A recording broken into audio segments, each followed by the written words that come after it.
আমার সন্তান। আমি ডান দিকে মাথা নুইয়ে হ্যাঁ বলতাম। দীর্ঘদিন রোগে ভোগে বাবা মারা গেলেন। আমি তখন ক্লাস 7-এ পড়ি। ভাবিও এ বাড়িতে অনেকটা পুরনো হয়ে গেছে। এতদিনে তার শরীরে সত্যিকারের মা মা গন্ধটা এসেছে। চেহারা থেকে বউ বউ রূপটা একেবারেই মিলিয়ে গেছে। এই বউ বউ রূপ মিলিয়ে যাওয়াই বোধহয় তার জন্য কাল হলো। ওইদিকে বাবাও নাই, আমিও ছোট। এই সুযোগে ভাইয়া যেন কেমন হয়ে উঠলেন।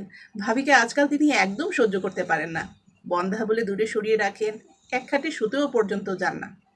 ভাবি কাছে আসলে বলেন, তুই আমার কাছে আসবি না, তোরে দেখলে আমার মাথায় আগুন ধরে।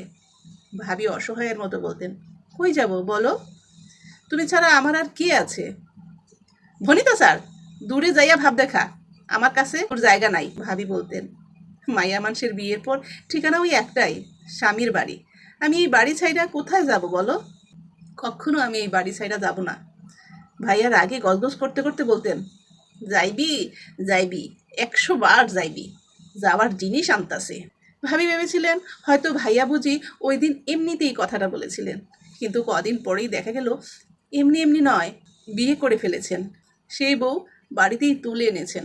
এবার শুরু হলো বাড়িতে অন্য লীলা। যারা আমাদের বাড়ির সংসার ভাঙার লীলা দেখতে চেয়ে আশাহত হয়েছিলেন, এখন যেন তারা নতুন দৃশ্য দেখার জন্য একটু আড়মোড়া ভেঙেই বসলো। নতুনভাবে সাধারণ মেয়ের মতো অত হাসি খুশি মানুষ নন। তিনি সবসময় চুপচাপ থাকেন। বাড়িতে তার যা কথা হয় ভাইয়ার সাথেই। খেয়াবাবি হয়ে গেলেন এ বাড়ির আসবাবপত্রর মতো। তার সাথে কেউ কখনো কথাও বলে না। তার কোনো প্রয়োজনের কথাও কেউ কখনো ভাবে না। ভাইয়ার সাথে কথা বলতে গেলে তাকে অপমানিত হতে হয়। মার খেতে হয়েছে কতবার। কোনো কারণ ছাড়াই ভাইয়া হাত উঠাতে পারেন ভাবির উপর। স্বামীর অধিকার, স্বামীর অধিকারটা ছিল শুধু মারের বেলায়, অন্য বেলায় নয়। ভাবি ইচ্ছে করলে বাড়িতে সালিশ ডাকতে পারতেন। প্রতিবেশীরা বলতো, সালিশ ডাকো বউ, তোমারে না জানাইয়া বিয়া করছে, এর জন্য ওর কঠিন শাস্তি হওয়া দরকার। কিন্তু ভাবি মানলেন না। তিনি বললেন, জোর খাটাইয়া আর যাই হোক, ভালোবাসা আদায় হয় না। যে মানুষ আমারে দূরে সরাইয়া দিব, জোর করে কাছে রাখা যাইব না, রাখলেও আর থাকবো না, একদিন দূরেই চলে যাইব। হঠাৎ একদিন বাড়িতে আনন্দের সংবাদ এলো, নতুন ভাবির সন্তান হবে। ভাইয়া এতে কি যে খুশি, খেয়া বাবিও খুশি। ঘরে সন্তান আসবে, তাকে না হোক ভাইয়াকে তো বাবা বলে রাখবে। কেউ আসবে পৃথিবীতে। খেয়া ভাবি আনন্দে বাড়িতে হুজুর দাওয়াত করলেন। নানান পদের ভালো ভালো খাবার রান্না করে নিজের হাতে তাদেরকে খাওয়ালেন। কিন্তু আনন্দের এসব খাওয়ানো আরও কাল হলো তার জন্য। নতুন ভাবি ভাইয়ার কানে বললেন, খেয়া ভাবি নাকি তাদের অমঙ্গলের জন্য দোয়া করিয়েছেন। শুনে 7-5 না ভেবেই ভাবির উপর হাত তুললেন। ভাবিকে সে রাতে সাফ সাফ জানিয়ে দিলেন, আমি তোকে তালাক দিব। ভাবি কেঁদে কেঁদে ভাইয়ার পা ধরলেন, বললেন, বিশ্বাস করো, আমি মঙ্গলের জন্য দোয়া করাইছি। ভাইয়া বিশ্বাস করলেন না। সে রাতেই 1 তালাক, 2 তালাক, 3 তালাক বলে ভাবির সাথে তার সমস্ত সম্পর্কের অবসান ঘটালেন। সে রাতে আমি ছিলাম প্রচণ্ড ঘুমে। সেই ঘুম ভাঙিয়ে ভাবি আমার কপালে চুমু খেলেন।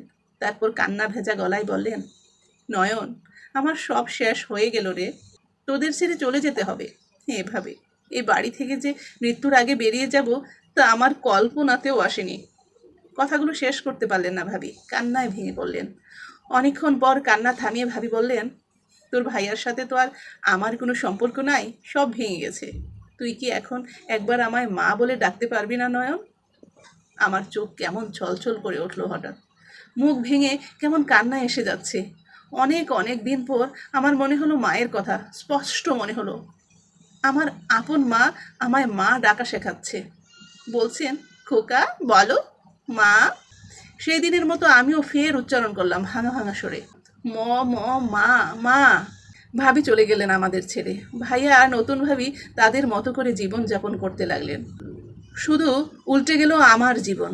মা বাবার মৃত্যুর এতদিন পর আমার মনে হলো অনেক অনেক দিন পর আমি এতিম হয়েছি। মনে হলো এই বাড়িতে এখন আমার আপন বলতে আর কেউ নাই। আমি অপেক্ষা করতে থাকি শুধু বড় হওয়ার জন্য। সেদিন ভাবিকে খুঁজে কোথাও না কোথাও পাবো, তাকে ফিরিয়ে আনবো আমার ঘরে। সেদিন অবশ্য তার আর আমার পরিচয় দেবর ভাবির থাকবে না, পরিচয়টা থাকবে মা আর ছেলের। সেদিন আর ভাঙা শব্দে নয়, তাকে স্পষ্ট করে রাখবো, মা।